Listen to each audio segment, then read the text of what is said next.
Hey guys, তো আমরা আজকেও বেরিয়ে পড়েছি হাঁটতে।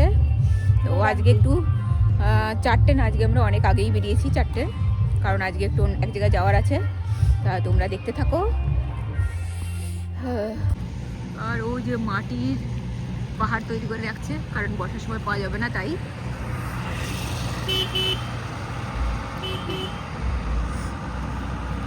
আমরা আরো যাব, আরো 1 কিলোমিটার যাব। একটু তাড়াতাড়ি হয়ে গেল যেন মনে হলো। হ্যাঁ, কালকে লেট হচ্ছিল।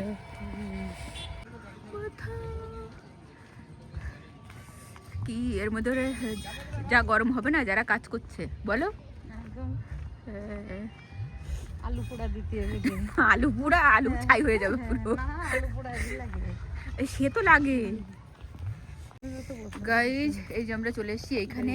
আমরা নেব হচ্ছে খেজুরের গুড়, ঝোলা গুড়, আর এখানে জ্বালানো হয় মানে অরিজিনাল। আমরা কালকে বলে গেছিলাম সেইখানে।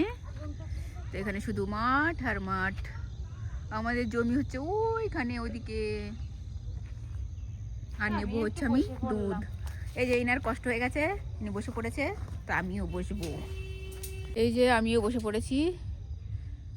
তারপরে দেখি কখন আসে লোকজন।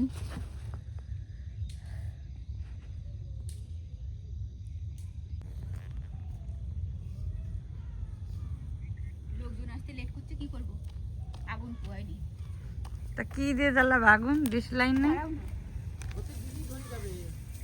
নেই তো আগুন ওখানে।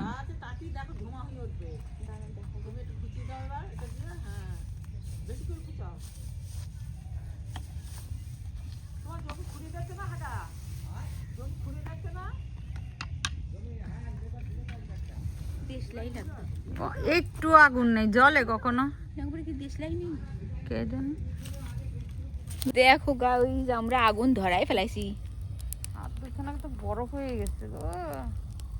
খেয়ার মেয়ার দিয়ে জ্বালাই ফেলেছি। ও সেই লাগে না? এখানে চেয়ার হলে ভালো হতো। ও চেয়ার নাকি তোমার এই সোফা পিটকে দিল। মোটে পাচ্ছ না অনেক। এ দাও, ইয়ে দাও।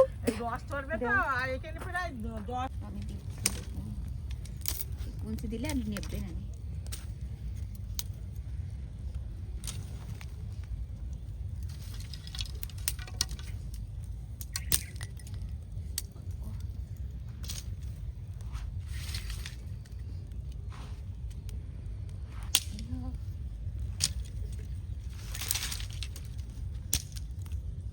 ঠিক আছে,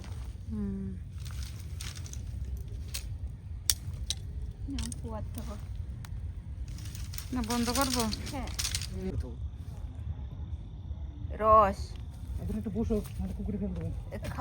আজকেও খাওয়া যাবে না। না এই যে অবস্থা ঘরের গায়ে তো বুঝতেই পারছো, ভেতরে কি আছে সেটা কালকে দেখালাম। তো সকালে সকালে পার্টি শতদলরা আসুক, সকালবেলা চলে আসতো। নাহলে সকালে আসতে হবে। সকালে তো আমি আসতে পারবো, কিন্তু 11টা হ্যাঁ, তা তো পারবো। বলে গেলাম কালকে সন্ধ্যাবেলা রাতের মধ্যে বলি। এই এখানে যা লোকে জ্বালাতন করে বুঝতে পারবেন না। খাওয়া যাবে না। আপনি বলছেন এখানে এসে যে কি জ্বালাতন করবে এই গুড়ের জন্য। 15 লোক থাকবে, তুমি যে একটু আগুন পাবা ঠিক পাবা না। গুড় পাই, আমরা গুড়ও পাইনি, দুধও পাইনি, কিচ্ছু পাইনি। রসও খেতে পারলাম না। রসে পায়খানা করেছে, পাখিতে হেগেছে। কি বলবো। আবার কালকে আসবো।